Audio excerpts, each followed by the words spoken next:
Hi guys, मेरा नाम है अपराजिता और वेलकम बैक टू विद्यार्थी.in। उम्मीद है यार सब बढ़िया कर रहे हो, एकदम सही हो, एकदम मस्त। सो गाइस, हम लोग कर रहे थे आपका चैप्टर नंबर 5 आपकी ज्योग्राफी की बुक से, which is minerals and resources. And यार आज का जो टॉपिक होने वाला है वो है नॉन मेटालिक मिनरल्स। सो ये नॉन मेटालिक मिनरल्स से ही समझ आ रहा होगा, यानी कि हम उस मिनरल के बारे में बात करने जा रहे हैं जिसमें मेटालिसिटी है ही नहीं, यानी कि जो हीट और इलेक्ट्रिसिटी को कंडक्ट नहीं कर सकते हैं। अब जैसे समझ लीजिए मिक्सर ग्राइंडर हम लोग यूज करते हैं। मिक्सर ग्राइंडर में जब गरम गरम प्योरे डालते हैं या फिर कुछ भी गरम गरम डालते हैं तो भी वो पिस जाता है, कोई आग वाग भी नहीं लगती है। कभी कभार यार छू के देखो गरम हो जाता है वो, लेकिन फटता नहीं है ना। हमारा रेफ्रिजरेटर है ना, फ्रिज का पीछे का हिस्सा, मुझे तो उससे बहुत ज्यादा चटके लगे हैं, तो वो पीछे का हिस्सा भी गर्म होता है लेकिन उसमें भी आग नहीं लगती है। क्यों? क्योंकि उसमें मिनरल जो इस्तेमाल हुआ है ना वो मेटालिक वाला इस्तेमाल हुआ होगा, मतलब हीट और इलेक्ट्रिसिटी दोनों को पकड़ के रखने वाला। लेकिन अगर आप नॉन मेटालिक मिनरल की बात करें और नॉन मेटालिक मिनरल से अगर आप कोई इलेक्ट्रिकल आइटम बनाने की कोशिश करें तो ना तो वो इलेक्ट्रिसिटी से चलेगा और ना ही वो हीट पकड़ पाएगा। ठीक है, सो ना ही ये हीट पकड़ पाता है भाई और ना ही ये इलेक्ट्रिसिटी से चल पाएगा। ये होता है नॉन मेटालिक मिनरल्स। यही बताता है गाइज हमें कि हर एक मिनरल में हीट और इलेक्ट्रिसिटी प्रोड्यूस नहीं होती है, सब मिनरल्स की अपनी अलग खासियत होती है। अब जो ये नॉन मेटालिक मिनरल्स की हम बात करने जा रहे हैं गाइज, उसमें आ जाता है limestone, mica, granite, sandstone. Guys ये सारे के सारे बड़े पथरीले फॉर्म में होते हैं, इनमें कोई हीट और इलेक्ट्रिसिटी प्रोड्यूस या कंडक्ट करने वाली कोई क्षमता नहीं होती है।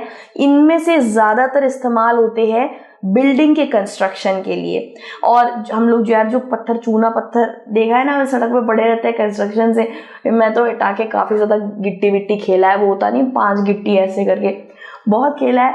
और ये वाले जो पत्थर होते हैं आप इनसे कोई इलेक्ट्रिकल आइटम नहीं बना सकते हैं, आप इनसे कुछ गीजर या कोई मिक्सर ग्राइंडर या फिर कोई ऐसे रेफ्रिजरेटर इन सब में इस्तेमाल नहीं होता है। ज्यादातर ये कंस्ट्रक्शन या सीमेंटिंग एजेंट की तरह सीमेंटिंग इंडस्ट्री में इस्तेमाल होता है, घर वर बनाने में। ओके, सो यहाँ हमें पता चल गया कि ये कहाँ पे इस्तेमाल होता है। अब ये जो मिनरल्स है इनमें मेटालिक फॉर्म नहीं है, ये कोई मेटल नहीं है, ये नॉन मेटल है। मेटल वो होता है गाइस जो हीट और इलेक्ट्रिसिटी को पकड़े, कंडक्ट करे, एंड नॉन मेटालिक होता है जो ना करे। ठीक है, सो गाइस माइका को सबसे पहले पढ़ने वाले हम लोग, माइका। ठीक है, तो माइका बहुत अलग अलग रंगों में आता है गाइस, रेड, येलो, कभी कभी क्लियर होता है, कभी कभी बहुत ज्यादा लस्ट्रस होता है, बड़ा चमकीला भी होता है। यहाँ देखिए बड़े अलग अलग तरीके के माइका के मिनरल आपको दिख रहे होंगे। ठीक है, सो गाइस माइका जो है ये बहुत ज्यादा, इसमें एक खूबी है, ये अभी हम बताते हैं। ये बड़े पतला करके इसको शीट की तरह, लीफ की तरह इसको बड़ा पतला बनाया जा सकता है, मतलब एक कोटिंग की तरह इस्तेमाल करा जा सकता है। फॉर एग्जाम्पल, जैसे हम लोग एक यहाँ, हाँ जी, यहाँ पे हम लोग देखते हैं यार, समझ लीजिए शीट का पैकेट है मेरे पास, इसके ऊपर किस तरीके से इस शीट को बचाने के लिए, इस पे कोई कलर वगैरह ना लगे, ये हमने ये इस्तेमाल करा है, ये प्लास्टिक का। ओके, क्या कर रहा है ये, इसको बचा रहा है, एज अ कवरिंग इस्तेमाल कर रहे हैं, है ना। सो गाइज माइका एक नॉन मेटालिक मिनरल है और इसको एज अ कवरिंग इस्तेमाल करा जा सकता है। इसे बहुत ज्यादा पतला, एकदम पतला, ठोक ठोक के, तोड़ तोड़ के एकदम पतला लीफ या प्लेट जैसा बनाया जा सकता है। पहला तो खूबी इसकी ये हो गई कि मार मार के पतला कर दो। ठीक है, और इसको कवरिंग की तरह यूज करा जा सकता है किसके ऊपर इलेक्ट्रॉनिक्स में। ओके, अब आप सोच रहे हैं हीट और इलेक्ट्रिसिटी तो कंडक्ट करता नहीं है, इलेक्ट्रॉनिक में क्या काम है इसका। सो गाइस देखा जाए तो रेफ्रिजरेटर ले लीजिए, कुछ भी इलेक्ट्रॉनिक आइटम ले लीजिए, वो कभी भी नंगी तारे हमें थोड़ी ना दे देते हैं, उसके ऊपर कोई ना कोई कवरिंग तो जरूर रहती है ना। फॉर एग्जाम्पल, हमारे रोड के ऊपर कितने बड़े बड़े यार इलेक्ट्रिक के खंभे लगे रहते हैं, उसमें इतनी सारी तारें झूल रही होती है, अगर आप उसको पकड़ लो, अगर वो नंगी रहे, मतलब उसके ऊपर कोई कवरिंग ना रहे, तो पक्का 440 वोल्ट का झटका लगना ही लगना है ना, कोई नहीं बचेगा। उसमें पंछियां बैठते हैं भाई, उस पे बंदर बैठते हैं, कभी कभी इंसान भी वहाँ इलेक्ट्रिक का काम कर रहा होता है, तो ऐसे करके तो सबको झटके लगने लग जाएंगे। लेकिन नहीं, माइका बचा लेगा भाई, क्योंकि माइका को as a sheet, as a leaf की तरह उसके ऊपर कवरिंग कर दी जाती है उन तारों पर, ठीक है।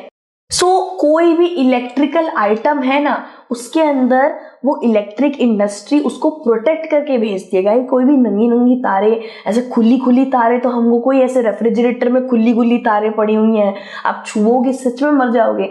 सो उसके लिए प्रोटेक्शन भी तो जरूरी है। So mica works as a protecting barrier on the electronic wires and electronic items. समझ गए आप?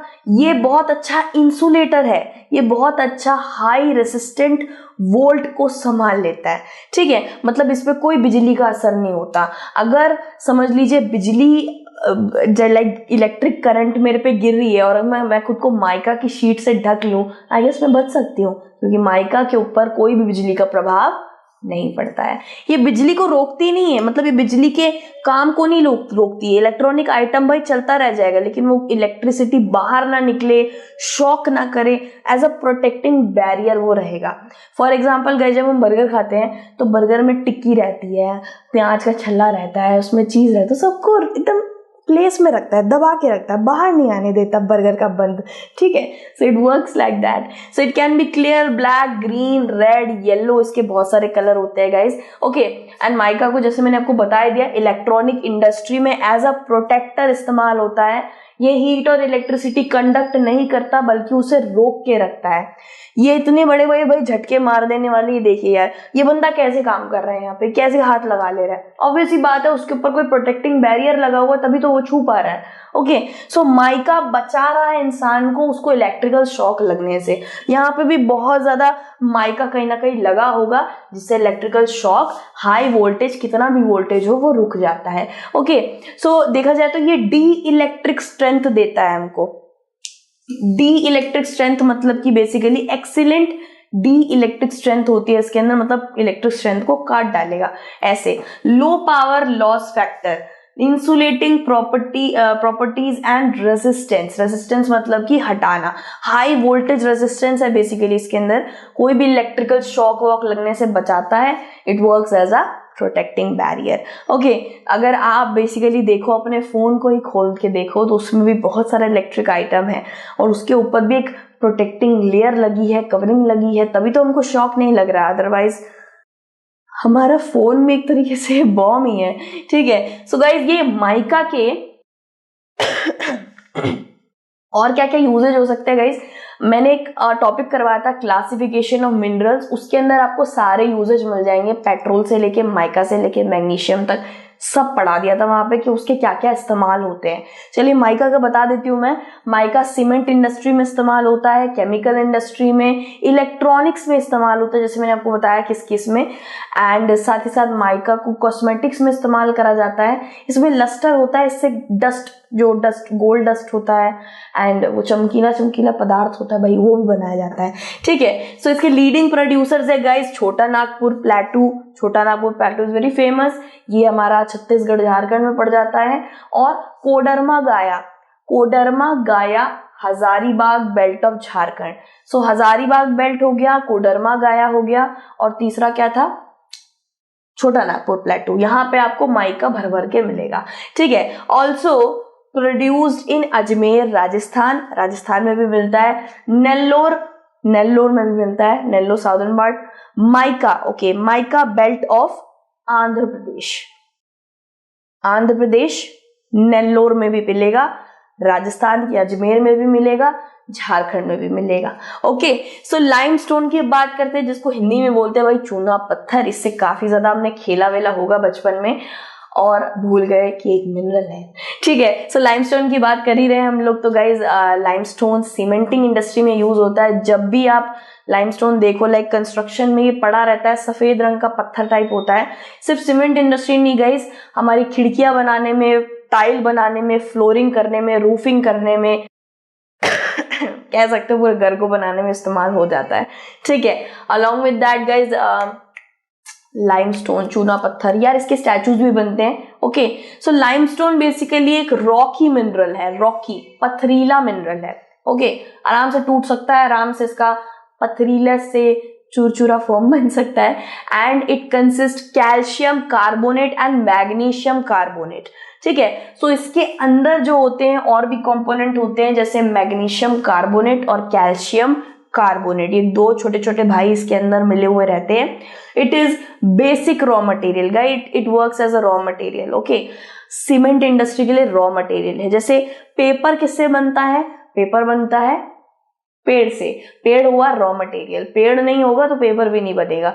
वैसे ही लाइमस्टोन या चूना पत्थर नहीं होगा तो घर भी नहीं बनेंगे, या सीमेंट भी नहीं बनेगा। ठीक है, सीमेंट से तो घर बनता है। तो guys, smelting iron ore, basically iron ore का जो ब्लास्ट फर्नेस में उसको क्या बुझाया जाता है, उसको गर्म करा जाता है, उसके प्रोसेस में भी इसका योगदान रहता है लाइमस्टोन का, ब्लास्ट फर्नेस बनाने में and all those things. So limestone का हमने पढ़ लिया गाइज, बेसिकली सीमेंटिंग इंडस्ट्री में ज्यादा इस्तेमाल होता है और माइका का भी उधर ही ज्यादा इस्तेमाल होता है।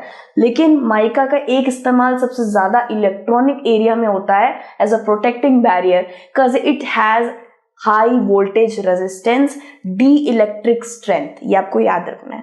ठीक है, सो हमने पढ़ लिया भाई नॉन मेटालिक मिनरल में से दो का। अब इसके बाद वाला टॉपिक होगा कंजर्वेशन ऑफ मिनरल, लेकिन इससे पहले मैं आपको कुछ लाइंस बता देना चाहती हूँ जो शायद एज अ क्वेश्चन आ जाए। हैजार्ड्स ऑफ माइनिंग आपके ही चैप्टर के अंदर है भाई, इसी टॉपिक के अंदर नीचे हो रखा है। गाइस, माइनिंग ये जो हम करते हैं ना, इतने टाइम से यार मिनरल्स के बारे में पढ़े जा रहे हैं। माइनिंग यानी कि खुदाई से निकाला जाता है।